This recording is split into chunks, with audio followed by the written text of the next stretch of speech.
Fala, meus queridos alunos, tudo bem com vocês? Quem está falando aqui é o professor Gustavo Treviani Muraski e hoje nós vamos começar um conteúdo novo, nós vamos falar sobre hidrostática. Meus queridos, antes de mais nada, sempre lembrar aqueles recadinhos, né? Os recadinhos que nós damos toda a aula. Faça suas atividades obrigatórias, né? Que também vai dar a sua frequência lá. Então, no primeiro link já tem a atividade obrigatória e isso garante a sua frequência além da sua notinha esperta. Tranquilidade? De boas? Então, vamos embora. Meus queridos, nós vamos começar agora uma parte de hidrostática, certo? Bem, para poder entender esse novo conceito, esse novo conteúdo chamado hidrostática, nós precisamos definir a primeira coisa o que é fluido, certo? Bem, o que é fluido? Fluido é todo gás ou líquido, ou seja, matéria que apresenta viscosidade e tem a capacidade de se adaptar nos recipientes que o contém. Então vejam que até agora nós estudamos apenas materiais sólidos praticamente, né? Corpos que tinham volume, aquela coisa toda que a gente conhece. E agora nós vamos abrir um capítulo especial para a parte de fluidos, né? E eles merecem porque a gente vai perceber que vai precisar entender outras grandezas, nós vamos entender, na verdade, algumas outras coisas bastante importantes com relação a fluidos. Bem, primeira coisa, né? O que seria essa tal de viscosidade? A gente consegue perceber aqui nessa imagem que está sendo mostrada, né? Você tem ali, por exemplo, na primeira imagem, você tem uma espécie de um piche descendo e tu começa a perceber que ele começa a formar uma certa gota, né?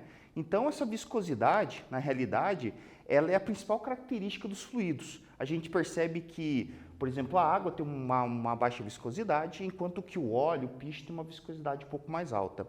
Essa viscosidade, na verdade, está ligada com a ideia das ligações químicas que estão relacionadas ali com o material e também com a temperatura. A temperatura mexe bastante com isso, né? Por exemplo, né, quando você vai comprar um óleo de um automóvel, tem a questão da viscosidade.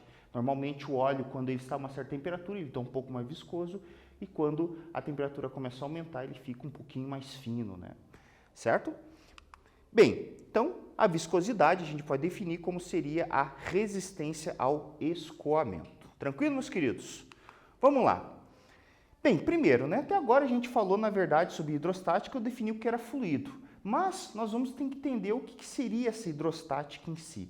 Na verdade, no estudo de fluidos, a gente entende que nós podemos estudar os fluidos de duas maneiras, seja eles no estado estático ou no estado de dinâmico, certo? No fluido estático, a gente chama de fluido estática, é o que estuda fluidos em repouso, chamado de hidrostática, que é justamente o nosso objeto de estudo dessa aula, certo? Então você vê, por exemplo, a questão da flutuabilidade, certo? Aqui nós temos um gifzinho de um cara bem de boa na sua piscina num dia ensolarado, certo? Então, a questão de flutuar está relacionado com a hidrostática, beleza? Ok, outra coisa também, né? Vamos falar do fluido dinâmica, que seria a chamada hidrodinâmica, que estuda os fluidos em movimento, certo? E aí a gente tem, por exemplo, a questão das corredeiras, né? Aqui no nosso estado, a gente tem em Tomazino, estava pesquisando sobre a questão de corredeiras e tudo mais de rios, e pareceu bastante Tomazina, certo? Em que, pelo que a gente tem essa parte de canoagem, aproveitamento das corredeiras dos rios. Certo? E o que a gente percebe? Quando o rio, por exemplo, ele passa por um afunilamento, a gente percebe que quando ele reduz, né, a sua área, a tendência dele é aumentar a velocidade de escoamento, certo? Isso, por exemplo, é bastante importante no caso de aviões, certo? Então, a asa do avião, por exemplo, faz com que você crie a chamada sustentação. Então, por exemplo, na parte de baixo da asa do avião, você tem a alta pressão, velocidade do ar baixa, e em cima, quando o ar acaba passando, você tem a velocidade alta, ou seja, baixa pressão, e isso cria a sustentação capaz de levantar um avião, né?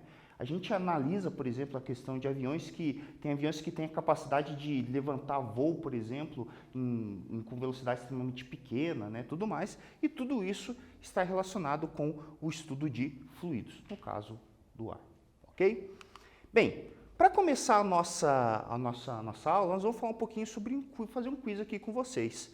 E o primeiro diz o seguinte: quais dessas imagens têm ligação com os conceitos de hidrostática, ou seja, fluidos que estão em repouso? Então a gente tem acionamento de um freio aqui, né, o sistema hidráulico de um freio. Nós temos aqui um iceberg, na segunda figura. E na terceira figura, né, a galerinha aí que está fazendo construção, a famoso nível de mangueira, certo? O que isso aqui, será que uma dessas figuras tem relação com hidrostática? Eu vou dar um tempinho para vocês e daqui a pouco a gente responde essa questão.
E aí, meus queridos, conseguiram resolver a questão? Eu acho que amanhã caiu numa pegadinha aqui, mano. Ah, tenho certeza absoluta.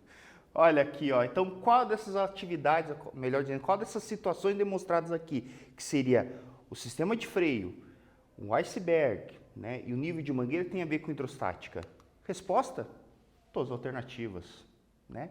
E aqui, na verdade, esse quiz aqui é para mostrar para vocês o que a gente irá estudar ao longo dessas nossas aulas. Bem, o item A aqui está relacionado com a ideia de princípio, o chamado princípio de Pascal, certo? Aonde que, nessa situação aqui, você tem o acionamento do freio, certo? Usa também o sistema de alavanca para poder auxiliar aqui no esforço. E isso faz com que o deslocamento do fluido dentro de um sistema fechado faz com que acione o sistema de pinças do freio, certo? A grande sacada aqui é que você consegue fazer a multiplicação de forças. Aí vem a questão, como assim, né, multiplicação de forças? Quer dizer que eu consigo fazer uma pequena força no pedal e uma grande força na pinça de freio, certo? Isso acaba sendo uma multiplicação, mas em compensação você tem um deslocamento, certo? Que nem a ideia da poli que a gente conversou, né, lá na nossa semana do conhecimento. Então a gente tem aqui a ideia de que, primeiro, você acaba tendo um grande deslocamento e aqui na parte da pinça do freio você tem um pequeno deslocamento. Beleza? Então, princípio de Pascal, princípio do macaco hidráulico, do elevador de carros e assim por diante. O segundo, né, nós temos aqui o que afundou o Titanic, certo? O famoso iceberg. Então, a famosa pontinha do iceberg, a gente percebe que aproximadamente 5% do corpo do iceberg está fora d'água, os outros 95% estão tudo submerso, né? E a explicação, por que isso ocorre, né? Por que o gelo, ele flutua na água? Ou melhor, galerinha lá de Paranaguá, lá das praias, né? Por que um barco consegue boiar, sendo que ele é feito de ferro, né? Alumínio e tudo mais? Então vem a explicação da hidrostática para poder ver isso. A gente vai falar sobre o teorema do empuxo. Veja que a gente está falando aqui em princípios e aqui teoremas. A diferença é que o princípio eles não são demonstráveis matematicamente, enquanto que o teorema eles já são demonstráveis, né? Aqui existe uma relação matemática que você consegue definir o empuxo envolvido, certo? Queridos, e aqui, né, o famosa mangueirinha de pedreiro, né? Quando você vai lá fazer a medida ajudar seu pai ou alguém com um nível desse, né? A primeira regra que o cara fala o que é? Tira todo o ar do sistema, tem que tirar, não tem nenhuma bolinha de ar, né? E tem uma explicação para isso, certo? E a gente vai ver isso na parte de vasos comunicantes. Bem, qual é a ideia básica, né? Que independente do nível do terreno, do perfil do terreno que você tenha, você vai conseguir manter uma linha, né, reta, uma linha nivelada com esse sisteminha aqui, né? A gente também utiliza, né, o famoso pau d'água, né, conhecido também, para poder medir, que é um instrumento de madeira, normalmente com uma mangueirinha e uma bolinha de ar também, certo? Muito utilizado em mecânicas, muito utilizado na parte de construção. E aqui, basicamente, nós vamos estar falando sobre o teorema de Stevens, certo? Tranquilidade, meus queridos. Então, são todos os conteúdos que nós iremos ver aí ao longo das nossas aulas sobre hidrostática. Então, vamos lá. Primeira coisa, né? Em física, a gente precisa entender que nós precisamos definir certas grandezas para poder explicar certos conteúdos, certo? A gente precisa de alguns subsídios, certo? Esses subsídios são, nesse caso de fluidos, duas grandezas básicas, que é chamada de densidade e pressão. Vamos lá, queridos. Primeira coisa, né? O que seria essa tal de densidade? A densidade, na realidade, é a razão, é uma definição simplesmente entre a massa e o volume de um corpo, ou seja, D é igual a M sobre V, certo? M de massa e V de volume. Também essa definição a gente pode chamar, também especificar como massa específica. O que seria isso, afinal? Qual é a diferença entre eles, né? Se você olhar aqui na tela, praticamente é a mesma fórmula. A diferença básica que nós temos é que a massa específica também é a razão entre a massa e o volume, só que nesse caso, na densidade, nós estamos falando de um corpo, enquanto que a massa específica está falando em relação a uma substância. Essa que é a diferença básica, certo? Mas a definição, a fórmula matemática dela é igual, certo? Tem uma diferença conceitual aqui, certo? Então, o que a gente vai perceber? Que a densidade é igual a massa sobre o volume, a gente chama D de densidade, e esse micro, né, representa a massa específica, que é M sobre V, ok? Bem, aqui para vocês eu tenho alguns exemplos sobre massa específica de algumas substâncias. Então percebam que eu tenho, por exemplo, a platina, o ouro, o chumbo, né? Então a platina 21,4, o ouro como 19,4, chumbo 11,3, prata 10,5, ferro 7,8, alumínio 2,7, água 1, ar aproximadamente a 20 graus Celsius, nível do mar de 0,0013 e o gelo 0,92. Veja que o próprio estado físico interfere na densidade dessas substâncias, né? No caso da água e do gelo, certo? Mas o que representa essa massa específica aqui? Veja que a unidade que está do lado é gramas por centímetro cúbico. O que isso quer dizer? Isso representa a quantidade de matéria, ou seja, de massa que eu tenho por cada centímetro cúbico de substância. Aí vem a questão, né? O que é um centímetro cúbico? Imagina um dadinho, certo? É aproximadamente o tamanho de um dado, representa um centímetro cúbico, certo? Para você ter uma ideia do que isso quer dizer. Ou seja, em um tamanho de um dado, você tem 19 gramas de ouro. Vale uma grana, né? Nós temos aqui, por exemplo, a prata, 10,5 gramas. Ou seja, a gente consegue descobrir o tipo de material que está sendo trabalhado através da sua massa e do seu volume, certo? Bem, vamos lá, né? Aqui eu deixei um slide especial para a parte de unidades, né? Que aqui sempre tem uma sacanagem com unidade. Primeira coisa, gente, na parte de química, normalmente nós trabalhamos muito com gramas por centímetro cúbico, mas em física nós trabalhamos normalmente com unidades do Sistema Internacional de Medidas, ou seja, a massa é quilograma e o volume é metro cúbico, certo? Então, nós fizemos uma conversão aqui. Aqueles valores que a gente tinha lá, por exemplo, 21,3 da platina, está em gramas por centímetro cúbico. Se eu fosse transformar para a unidade oficial, seria 21,3 vezes 10 elevado à terceira quilogramas por metro cúbico, certo? Ou seja, é só simplesmente eu pegar o valor ali, que está em grama, e multiplicar por 10 na terceira. Ou seja, 10 na terceira é a mesma coisa que 1000, ou seja, multiplicar por 1000, certo? Uma coisa bem legal da gente ficar esperto com a densidade, essa aqui é uma dica que eu dou para vocês na hora de resolver exercício, é com relação às unidades de volume, certo? Aparece muito litro, centímetro cúbico, metro cúbico, tal, então ficar um pouquinho esperto com relação a isso aqui, certo? Então o que a gente tem? Centímetro cúbico é a mesma coisa que 10 na sexta metros cúbicos. Litros é a mesma coisa que 10 a menos 3 metros cúbicos. Ou seja, a gente tem que 1 metro cúbico é a mesma coisa que 1 milhão de centímetros cúbicos e que 1000 litros é a mesma coisa que 1 metro cúbico. A unidade, por exemplo, que é cobrada a água da sua casa é em metros cúbicos. Ou seja, se você gasta lá no talão de água 12 metros cúbicos, representa que você gastou naquele período 12 mil litros de água naquela situação. Beleza? Aquele período ali. Bem, então, como eu falei, todas essas aqui que estão assinaladas são unidades do Sistema Internacional de Medidas. Então, normalmente nós trabalhamos com esses carinhas aqui, ok? Gente, mais um quiz aqui para vocês ficarem espertão. Olha que coisa linda, hein? Abaixo temos 3 blocos de mesmo volume e que tem a quantidade de átomos representados por bolinhas coloridas. Então vejo, no bloco A, no bloco B e no bloco C, eles falam que tem o mesmo volume. Só que no bloco A, elas são bolinhas amarelas, no bloco B são bolinhas vermelhas e no bloco C são bolinhas verdes. No bloco A, tem a ideia de que tem uma quantidade intermediária de bolinhas. No bloco B, tem uma quantidade superior de bolinhas. E no bloco C, é o bloquinho que apresenta menos quantidade de bolinhas, certo? Lembrando que essas bolinhas estão representando quantidade de átomos aqui, certo? O professor de química adora quando a gente compara átomo com bolinha, né? Mas é só um modelo aqui. E a pergunta é, coloque em ordem crescente a densidade de cada amostra. Eu vou dar um tempinho para vocês e daqui a pouco a gente responde essa questão.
E aí, meus queridos, conseguiram resolver o exercício? Qual é a ordem da densidade dessa amostra aqui, né? O que a gente pode perceber é a relação da massa, né? Porque se vocês forem analisar, o volume é igual, né? Tanto faz ele estar em centímetros cúbicos ou litros. Reforçando aqui que a parte de centímetros cúbicos é a mesma coisa que 1 centímetro cúbico, é a mesma coisa que 10 na menos 6 metros cúbicos. E 1 litro é a mesma coisa que 10 a menos 3 metros cúbicos, certo? Lembrando que a gente trabalha normalmente com unidades do Sistema Internacional de Medidas, certo?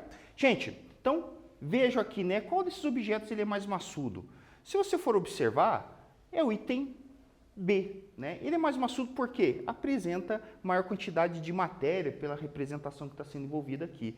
E a gente percebe que como o volume não é um fator decisivo, a gente vai trabalhar com a massa, certo? Então, nesse caso, a densidade ela é proporcional à massa, certo? Então, se a massa aumenta, a densidade também irá aumentar, mantendo o volume constante.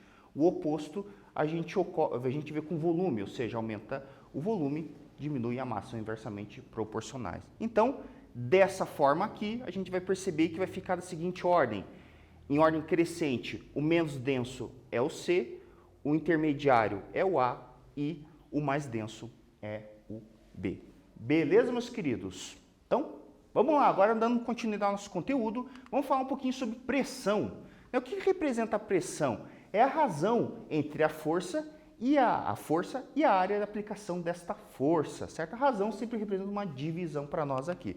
Ou seja, pressão é força pela área, certo? Essa força, nesse caso, a gente tem que entender que ela é uma força perpendicular à área envolvida, certo? Ou seja, tem que estar a 90 graus com a área. E se você tiver uma força que não seja 90 graus? Nós vamos pegar apenas uma componente dessa força, no caso, o famoso Fy, que é a mesma coisa que o F vezes cosseno nessa ilustração que eu estou fazendo aqui para vocês. Bem, vamos falar um pouquinho sobre as unidades. As unidades oficiais são o Pascal, né, ou Newton por metro quadrado. E dentro do sistema usual nós temos o quê? O atmosfera, certo? Por exemplo, da onde eu venho, a pressão atmosférica lá é de 1 atm, o litoral. Nós temos o PSI e o bar, que são unidades muito utilizadas na parte de pressão de pneu de veículos, e a parte de milímetro de mercúrio e centímetro de mercúrio. Então, veja que são todas unidades usuais. Ou seja, o que eu posso dizer para vocês? Que uma atmosfera é igual a 1 vezes 10 na quinta Pascal. A mesma coisa aqui, o PSI, 14,5 PSI, é a mesma coisa que 1 vezes 10 na quinta Pascal ou 1 vezes 10 na quinta Newton por metro quadrado. Mesma coisa que 1 bar e a mesma coisa que 760 milímetros de mercúrio, que é igual a 76 centímetros de mercúrio, isso também equivale a 1 vezes 10 na quinta pascais, certo? Tranquilidade? São unidades de conversão bastante utilizadas aí para nós. Gente, dentro da questão da área, lembra essa questão do volume que a gente conversou anteriormente, agora a questão da área. Ficar esperto de uma coisinha aqui, ó. Vejam, a área, certo? Se aparecer centímetro quadrado, o que você faz? Faz a conversão, passa ele para metro quadrado, fazendo o quê? Fazendo uma multiplicação por 10 na menos 4. Uma dica importante na hora de resolver exercícios. Bem, e para a gente ir finalizando nossa aula aqui, vamos fazer um quiz aqui com vocês. A imagem abaixo representa duas pessoas em um terreno de areia movediça. Por que o homem em pé da esquerda afirma que está afundando, e o homem deitado da direita não? Então, o que a gente percebe nessa imagem? É o que justamente o exercício está falando. Você tem aqui a pessoa que está em pé está afirmando que está afundando rápido e o cara que está deitado não. Por que isso acontece? Vou dar um tempinho para vocês e daqui a pouco a gente responde essa questão.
E aí, meus queridos, conseguiram resolver o exercício? Cara, esse aqui é a galerinha do litoral, sabe muito bem, né? A parte do mangue lá, o pessoalzinho que muitas vezes está na beirada ali, certo? E você vai andar, por exemplo, nessa época que a gente tem a época do caranguejo, vai lá pegar o caranguejão, certo? A galera fica afundando no meio daquela lama ali, certo? Por que isso acontece, né? Tudo isso aqui tem a ver com a questão da área, certo? Eu estava subindo hoje aqui para gravar essa aula e estava subindo com uma carga especial, certo? Uma carga especial que vem do nosso porto. E o que a gente percebe é que esses caminhões normalmente eles têm uma grande quantidade de rodas, né? E por que isso, afinal? É justamente para poder para fazer menos pressão sobre a estrada ali e não danificar o solo, certo? São normas do sistema de transporte. Então o que a gente pode dizer é o seguinte: quanto menor a área de aplicação da força, maior será a pressão na areia movediça. Ou seja, o nosso amigo em pé aqui, ele está fazendo uma pressão maior. Apesar dos dois terem, a gente pode supor que os dois têm o mesmo peso, mas a pressão que eles estão fazendo ali nesse caso acaba sendo maior e, consequentemente, acaba afundando nessa areia movediça. Ou no nosso caso, a gente pode falar no mangue, por exemplo.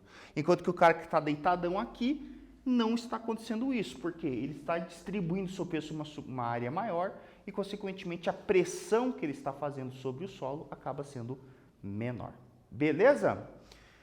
Então, o que a gente retomando aqui um pouquinho nossos conteúdos? Falamos sobre hidrostática, falamos sobre densidade e falamos sobre pressão, as duas grandezas fundamentais para o estudo de fluidos. Nas próximas aulas iremos falar um pouquinho mais sobre elas. Aguardo vocês no próximo encontro e até mais!